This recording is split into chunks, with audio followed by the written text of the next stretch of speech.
What's up, guys? Sub-Zeric here, back with another VOD review. This is a VOD review of myself, something that I haven't done in a sec because I've been VOD reviewing other players, learning from them.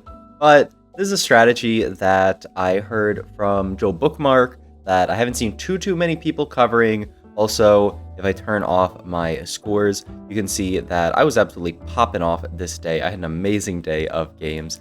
So I think I can speak a little bit to, the strength of this strategy. Also, the fact that this was from Boys' the Roll Down PBE tournament, which was a stacked tournament. It's really funny because, from an international perspective, it was incredibly stacked. It had people like Wet Jungler, who went second at last year's World and titled the World Championship in it. But then from a North American perspective, there really weren't too many crazy players. Replay, of course, was the standout, and then a lot of just sort of relatively high elo North American names, but it was sort of hilarious how that ended up stacking up. In any case, you can see the start of the strategy right now, which is I have 2 Sentinel already, and I'm going to pick up this Lilia. Playing around Vertical Sentinel is just insane. It provides so much frontline. The main issue is just making sure that you have enough backline. With this Lilia, I can potentially play towards 4 Sentinel in the early game. Augment-wise here, I think Unified Resistance is not very good early, just because you don't have the number of units to proc it. Also, I'm playing around Sentinel, which is already giving me a lot of armor and MR, so I don't really need even more armor and MR. I'm also thinking I can potentially play towards Win Streak, so I don't immediately love Vampirism. Also, just all of these frontliners. Because I know from this spot immediately that I'm thinking about playing Vertical Sentinel, I think Help Is on the Way makes the most sense. You could potentially get something like a Locket that's going to help supplement their front line, a needlessly big gem, which is going to buy time for them. So, yeah. I also think this is just, in general, a very strong augment. Kind of reminds me of how Portable Forge used to be, where it would give you the Anvil earlier. So, yeah, Help Is on the Way, just very strong. I also happen to natural this Cassante too, and I popped my Tome here. I was looking for just some kind of tank item, I would say, something for the Lilia, and Mogul's Mail is actually a really solid choice here, because I'm already going to have such a tanky front line. It's going to be very easy for me to proc this Mogul's Mail most of the time, so yeah, it seems like the obvious take. Get the Cassante there, sell this, put in the Lilia, and I'm going to solo frontline her. Now, the big question is, what do you make here, items-wise? Because I'm not a big fan of the Sunfire Cape item. I think it's alright and it's solid early, but I don't really want Lilia to be killing everything. I just want her to last as long as possible. I fight this board and I say, okay, Lilia will probably be fine, but while watching this fight, I start to see, wow, she is actually, dying relatively quickly. I've slammed the belt on her, but she ends up dying before I can even get to 30 stacks, and you need 40 to get that gold. So it was kind of scary. I was like, oh, am I not going to be proccing Mogul's Mail in this early game?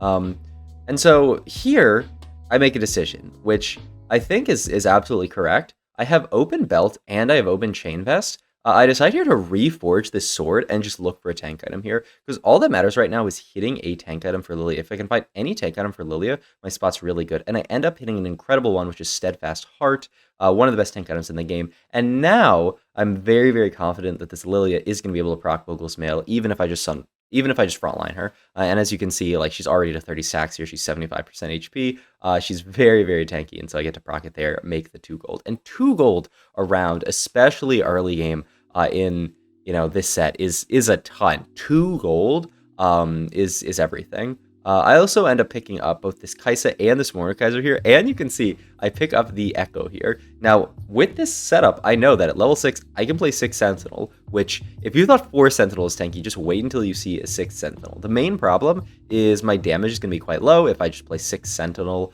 on level 6, I'll only be playing around this Corki, so I'm really hoping to potentially hit a Corki too. But yeah, the idea from this early is I want to play around 6 Sentinel. The scary thing is that I'm not really, it's going to be hard to hold on to these 3 costs so long in the early game. I end up having a relatively solid fight here, but this guy's Gwinsus plus Gambler's Blade Corki is actually very annoying for me. And so I end up actually selling the Mordekaiser here. The idea is that next level, I really want damage, right? I don't want to be stuck with the 0 damage board. So I want to be able to put in Kaisa next round.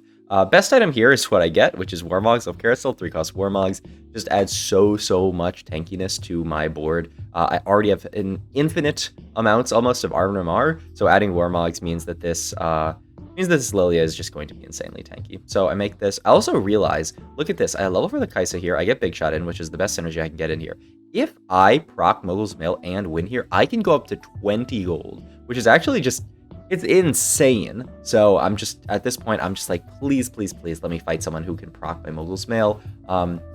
End up fighting this board, which I was kind of scared for a second that Echo would get intercepted by one of my frontliners, but he does end up making it to the Lilia, which is just perfect here. Can stack this Mogul's Mail up easily to 40. I get scared for like a second, but yeah, I mean, this is the perfect person to fight. Easy win, and I get to proc Mogul's Mail. And now, here's something else crazy. I'm making 20 here, no streak, but now I'm at 27 gold, which means if I proc Mogul's Mail here and win, then I'm allowed to make 30 gold, which is just nutty. The problem is I'm looking at a lot of these boards, and they are very, very, very strong. I do something here that I think too few people, and like I've been really bad at this this entire set, which is I spread my front line out. You have to spread your front line out when you see someone. That was a Senna 2 with Manazane Shojin, and I end up fighting it here, I believe. Yeah, you have to spread front line versus this, because now, instead of Senna's ult hitting my entire front line if I had clumped here, it's only hitting the Lilia, which is really important. You also see I spread my back line out. This is just so important in these early fights, because a Senna 2 can be absolutely just, it can just destroy your early game. Sadly, they also have a 2-star Cassante, they also have a 2-star Kennen, and so I'm just not able to beat this board. I just don't have the damage to get through it, and the Senna 2 just is way too much damage, so unfortunately, I don't get to make 30 here. If I did win that fight and make 30, my spot would have just been absolutely insane, but it's okay, you can't win them all. I do get some nice pairs here, the Corki and the Garen, which I'm excited to play into later. Like I was talking about, you know, Corki's a solid backliner in this setup. Other people have talked about playing towards like Spell Slingers, which is another thing that you can do because you're playing around Echo, and you can get in like Seraphine plus Ahri. And I do get a Rod here, which, you know, can play towards anything. I'm thinking potentially like Winsu. I get dropped second Ezreal here, which is really nice, and even more gold, which allows me to 40. So I'm pretty rich. I get dropped a Senna here, which is a really, really nice unit to item hold in a spot like this. Once I get the Echo in, she's sort of like the counterpart to this Corki, because you can play around Senna plus Echo, and I think she's sort of like almost a better sort of like single damage dealer than the Corki. Like you could see potentially, you know, cut this for Senna, cut this for Echo, and then cut this for a rapid fire unit. I just think it's a bit expensive to do that right now, which is why I don't end up doing that. I don't want to break 50. Also, I have Corki pair. Also, I have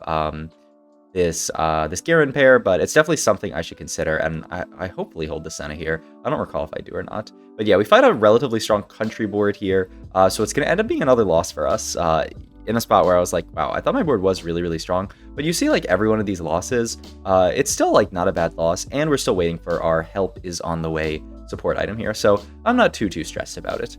Augment-wise here, we had support cash, which I like in some ways, because, you know, it's another support item like I was talking about, like the same reason I wanted help is on the way. I don't think Capricious really does much. A lot of these items, like a lot of the damage items, aren't going to do much on my frontline units. Portable Forge, I think, has like a pretty low chance of being good. You need specifically a tank item, and I already have triple item tank. But I hit Teaming Up here. Now, Teaming Up's amazing in this spot. One, because the best possible backline here is either the Ahri, like I was talking about earlier, or the Caitlyn. Caitlyn would be insane here, because I can play with 8-bit, continue to stack up this 8-bit, and she's just going to be a much better solo damage dealer than this random Corki. So I'm really, really digging for Caitlyn here. It's also possible that I can hit Blitzcrank, right? Blitzcrank will allow me to get to that 6th Sentinel really easily. Bigger shot, they've nerfed it a bit, so I don't really want to lean into this. And Teaming Up is just broken. Teaming Up 2 at least. So, I mean, this is the easy pick. Roll for Crown Guard, don't hit anything. And I get my support item here, and wouldn't you know it, Needlessly Big Gem. I think that's the best possible item in this spot, because what I lack right now is damage. I'm fine from a tankiness perspective, right? I can get the fight to last 15 seconds. I just need more damage, and so Needlessly Big Gem is perfect. Get my units out of my orb, and oh my god, I hit Blitzcrank here. I was a little bit sad that I hit this Karthus at the beginning, but like, I don't know. After looking at it, like, I can't really be sad about this Karthus, right? The gem is good. Sadly, I get Banshee's Veil off of my my Help is on the Way item, which isn't amazing. I started using this initially where like frontline, just to give some like CC reduction to Lilia, but I realized pretty quickly that that's not how I should be doing things, because one, this makes it so the Mogul's male is less likely to proc because I'm not solo frontlining her, and two, I would just prefer the attack speed on backline. So I think next round or the round after I end up moving this to backline, but it should have always been on backline because, like, look, like I would have easily procced Mogul's male in this fight, and I probably won this fight if I just let Lilia tank from the start, but instead my other units ended up tanking for her, which meant that they died earlier, and I ended up losing this fight, which it's still fine, because I made so much gold from these support items. Like, I am completely all right with this setup for the most part here, because I'm 50 gold. I'm losing, but like this 3 loss here is an incredibly healthy 3 loss. It's 30. Yeah, I'm 78 HP. I don't know where the 30 came from. I'm 78 HP here, which means I can easily level up next round and go fast 7, probably fast 8. So even though I'm losing here, I'm really not too upset about my spot. I just wish I could find like a quirky 2 to carry, but I know next level I can get in like a backline unit to supplement this this quirky. I can play into the like the Kaiser or something, and it'll be fine. Also, you saw there when the gem procced, I got 3 gold because none of my units had died, right? I was 6 units alive, so I got 3 gold, which is just absolutely nutty for an item here. I'm farming basically 5 gold around with my 2 support items that also give me stuff. And like losing this fight, it's actually perfect, right? It's a perfect loss. I see the Caitlyn on carousel here. I would really like to pick up this Caitlyn here, but I honestly get bailed out by the fact that I don't pick up Caitlyn here, because what's way better in this spot is this Gwinsu's Rage Blade. Gwinsu is the best possible slam in this spot because we have such long fights where we're going to be stacking up this Gwinsu. Like, Gwinsu is actually perfect in this position here, so I'm really happy someone took away Caitlyn, and I'm also happy because I natural this Caitlyn here. You know, sometimes in TFT, just everything's going your way, and I think naturally this Caitlyn was just an example of on how today Mortdog was shining on me. And look at this, I can make 50 gold, level 7. I'm 4 loss here, 73 HP. I have all of these support items in that are going to continue to farm me gold, and I have the Gwinsu's Rage Blade. Like, this might be one of the best spots I've ever been in TFT. Like, it's just so gross. I farm an extra 2 gold there. The only thing I'm slightly afraid of here is if we end the fight too quickly. But gem procs here, I farm another 3 gold there, and I'm 56-3-5, and I finally break my loss streak. I have Echo Pair. I'm holding on to the Kaisa and the Corki for potentially, like, maybe I can get 8-bit in later, but I'm not thinking too much about it. But, you know, it's a possibility. The next question is, and of course, why not? I natural a second Caitlyn here. The next question is, when do I roll? And I make the executive decision that I don't think I really need to roll on 8 this game because my board is so strong. So I'm going to go fast 9, which it's a questionable decision for sure. Give me 1 sec. All right, sorry about that. Okay. So I make the decision here that my board is so good, the 6 Sentinel is so tanky, I have this Gwinsu Caitlyn, I'm making so much gold that I can actually opt to just skip level 8 entirely and just go fast 9 from this position. Now, I'm interested to rewatch this game, because I'm not 100% sure if this is the correct decision or not, but I mean, you see I'm 60 gold here, winning all of these fights. Like, the idea that I could just level for a second Caitlyn, and that could be my board, doesn't sound that bad, all things considered. The main thing is I could roll on 8 and find something better than this Lilia, but the thing is that, like, this Lilia with 6 Sentinel is really nice. The main reason I want to just go fast 9 is because I'm not really interested in selling this Lilia. Also, item-wise, I just get dropped IE plus Glove here. I get a Poppy plus Centipair.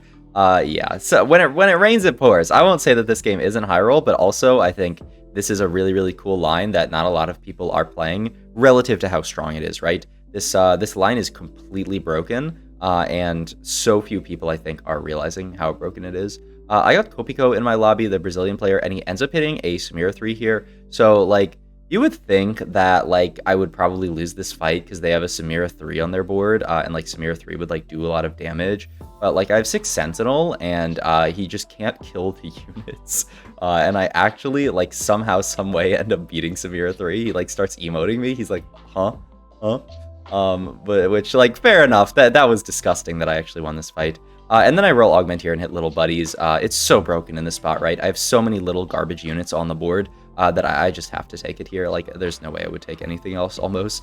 It is just so good here. And I natural another Poppy here. So I have Poppy pair and Blitzcrank pair. So if there was an argument for rolling on 8, it's probably that I'm Poppy pair, Blitzcrank pair, Caitlyn pair, and I can just roll and hit an upgrade here. But I just say, you know what? I'll sack 2, and I can find all these upgrades on 9. Fuck it. Now, Fast 9's not as good as it was last patch because you have a much lower chance of finding 5-cost chosen units. I was going to say the right name, Headliner, and then I just didn't.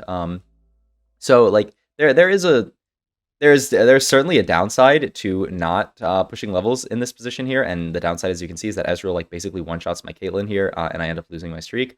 So, I don't know. In hindsight, this might be a tad too aggressive here. I probably should just sell the Lilia, roll for something, and then just, push 9 off that. But I wanted to see the, like, how strong this setup can be. And of course, I natural Poppy 2 here. And so I just say, okay, you know what, next round, I can sell the Lilia, move items to Poppy, and then roll for some kind of better chosen, which I think, makes perfect sense.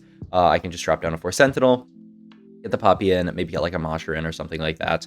And yeah, it'll be really, really easy. I also realized that sort of at this point that the Lily is falling off a little bit as solo frontline, so I want to supplement her frontline a little bit. Yeah, a 2-star 1 cost probably shouldn't be able to solo frontline at the middle of stage 4, and so I make the call to get rid of to not solo frontline the Lily anymore. You also see that my board starts to really struggle against these boards with backline access. It's good against anyone who's front to back like the Samira, but the sort of back to front, where you have like the Karthus one-shotting backline or the Ezreal one-shotting backline, is quite bad for me. Last Whisper here is the best possible slam, just because, it synergizes with IE, it gives me the shred that I need because I don't have shred at this point. It's great on Caitlyn, great on, any kind of AD carry here. IE LW is going to be very, very good. If I end up hitting like a Lucian late game, I can put the items there. Yeah, it's very good. I also, of course, why not, natural a Sona here. And Sona is a great unit to add on this board for the same reason as all this other stuff is great to add onto this board, because she plays really well with long fights. I opt to move the Gwynsu over to her because 1, Gwynsu on Caitlyn just isn't that good of an item in general, and 2, Gwynsu on Sona is giga broken. The only downside is I'm playing Headlinerless this round, but I do get to go level 9 and play what is a pretty strong board with this Gwynsu Sona. This Gwynsu Sona, with the amount of time that this Poppy buys, and, like the little buddies value and everything, it does insane work. And also, look at that, I'm back up to 10 gold after winning this fight. I end up winning without the Headliner. Like, there's just no way. But yeah, I just have to roll at this point for some kind of Headliner to put in. And wouldn't you know it, the first possible shop, I get 8-bit Caitlyn, which is really good, but there is one downside, is that I sold my Corki. I would love, love, love to have Corki in over this set right now, but I got rid of my Corki, so I don't have the ability to play 4 8-bit. 4 8-bit would be really nice. It'd be a ton of AD for this Caitlyn, which, would just allow this board to really go off. But sadly, the Corki is gone, so I'm stuck with, just this on Caitlyn. I do high roll a bit with the fight RNG, where the Riven ends up walking back to frontline, which is, very, very good for me. And so, yeah, I just put Corki and Riven into my planner here. Corki's a lot better than Riven because it does give us little buddies value. It's also healing reduction, but, either one is fine. And, I mean, I can't really complain too much about my spot because I'm 2-star Caitlyn, 2-star Poppy, 2-star, what's the name of this unit? Blitzcrank, and I have a Sona on my board already. My little buddies value is insane. I'm, like, almost every unit is contributing to little buddies except for the Echo and this set, which, like, the set comes out for Corki will be fine. I also just get a 5+ duplicator here because why shouldn't I have it? And then with this sword here, I just want to make some kind of final Caitlyn item. Deathblade I think is best here. GS is fine. And of course I natural Echo too here. I opt to roll in this position because I think Corki spikes the board insanely hard. It's probably a mistake. It's probably an overroll here to roll here. Like, I end up finding like a Lucian, which I think is going to be slightly better than this Senna. I have to lose true damage, but it's just a really nice unit to get armor shred off of. I do get the Deathblade, which is the best possible item. But yeah, I think this is probably a mistake. I'm probably just meant to go 10 from this position because my board is good enough to do it, I would say. But yeah, there is a little bit of a factor where I'm like afraid of, like, oh, if I don't have Corki, maybe the board's like not actually strong enough to go 10, but I'm pretty sure that's a mistake. I'm pretty sure I'm just supposed to go 10 from this spot because while Corki does spike the board really hard, I don't think it spikes the board enough that I should be rolling for just Corki here. I mean, I'm also rolling for Sona 3, or Sona 3 would be great. I'm rolling for Sona 2 here with the duplicator, but Yeah, I think this is a mistake. I end up finding the Riven after a decent number of rolls, which, I mean, I do definitely think the 8-bit is stronger here, but not stronger to the degree that I think it made sense to actually roll like that. So I think that's probably a mistake on my part, but you can sort of see why I would want to roll. But yeah, it's a bit much. But yeah, I get these two Blitzcranks here, and I think maybe it's time for a Blitzcrank 3, because with Duplicator, I am, very close. I also get to make 20 here, which is really nice. I don't think Alawi really matters on this board, because I already have so much frontline that, like, who really cares about the tentacles? So yeah, happy with that, making 20 at 9, and I'm just like, okay, I'm either going to go 10, or for a natural, like, 2 Blitzcranks, I'll probably just roll down for the last Blitzcrank. So I think, very fair setup. But yeah, my setup here is disgusting. I ended up, getting back down to 4 Sentinel later because I found this Poppy 2, but you guys saw, like, the 6 Sentinel carried us so hard in the early game. It's just unreasonable how strong it was. I also, like, I sort of realized that there's this, like, a lot of people, these Akalis with backline access, which is pretty scary. I opt to say that, like, it's going to be fine. Like, Caitlyn's not going to get one-shot by the Akalis here, which ends up being mostly true, right? This Caitlyn does survive the first Akali cast, and then by then we've done enough damage that we can win the fight, but it's certainly a bit stressful, right? Oh yeah, and actually, like, this fight, I was not sure who was going to win this fight. I have this Giga Tanky frontline, but I have no, like, Sunfire healing reduction or anything. But the Poppy just ends up clutching it out, and she procs the Mogul's Mail, of course. Just, of course. Like, everything had to go, like, perfectly perfect. Item-wise here, I just want a Sona item to finish things off. I see QSS, which is extra attack speed on Sona, which I think is fine. I think Static Shiv is also not terrible here because the Sona damage is on-hit AP damage, but, like, or magic damage, but I mean, you look at, like, the setup and, like, yeah, I don't know, I'm not doing very much magic damage here. There's also, like, a possibility of getting Kiana in here, but I'm pretty sure 4 8-bit is just way too strong. Also, I was really hoping that I just find 8-bit spat and I can play towards 6 8-bit, because then I would just win the game. Like, I'm pretty sure I can stack 8-bit for sure with, like, how long these fights end up being. But, it's not, I don't think it was to be. Also, look at the value of this fight of the item that gives CC reduction to my backline, meaning that I just get to completely ignore this Eternal Winter. Like, when I said, like, everything went right this game, just, like, everything went right. Oh, the only downside to QSS, by the way, is the fact that I already have CC reduction, so I don't really need the CC reduction, but it is good attack speed. It probably was just Static Shiv here for some extra damage and some damage on the on-hit from Sona's ult. I think so. Outside of that, you could have also gone, like, Last Whisper Lucian or something, but I already have an LW. But yeah, I'm continuing to win. I'm win streaking here, level 9, like 50 or 60 gold or something. So it's just a go 10 angle here. Nothing wrong with that. Yeah, like, I wanted to give Lucian the CC reduction, but I sort of realized, like, especially versus these people who are going to kill my corners, like, I need Lucian to die in the corner. Like, he is much less relevant than this Sona is here. So I just position like this. Versus someone like the Caitlyn, who's going to end up targeting the Lucian first, which is really, really nice. They also have the Ezreal. Like, this guy's board's actually really scary because they have a lot of damage, but I still end up... Actually, no, I think I lose this fight. Yeah, I lose this fight to the Kayn, just slicing my entire board up, which is pretty wild. But still, I'm 38 HP, 68 gold here at 5-6. I can't be too upset about my position. But yeah, at this point, I'm just looking to go 10, start replacing some of my units with 5 costs. I would... Like, you see those 8-bit stacks. I really, really want just an 8-bit emblem so I can play 8-bit. Though I would have to find a Corki, which is going to be much harder on level 10. But, I mean, that would be the dream, is to be able to play for that. I actually hold on to the set here, I believe. Yeah, because he fits pretty well into these late game boards. But yeah, I think... do I sack one here? I probably should sack one, right? This can just be a Lucian item. I have enough frontline, I would say. And I don't think Gargoyle does really much with all these Sentinels. So I just go IE for Lucian here. I probably should sack one, right? Yeah, and I do end up sacking one. Like, I look at these boards, and, like, a lot of these boards are not that strong for 6-1. Like, there's that person who had, I don't know, was that like an Ari one or a Kali one or something like that? This guy ends up being a Kali too, and this Akali is really scary because it does have the potential with the Karthus to one-shot my Caitlyn, and yeah, I realized, like, I messed up my positioning versus this guy. I definitely should not have cornered my Kate versus him.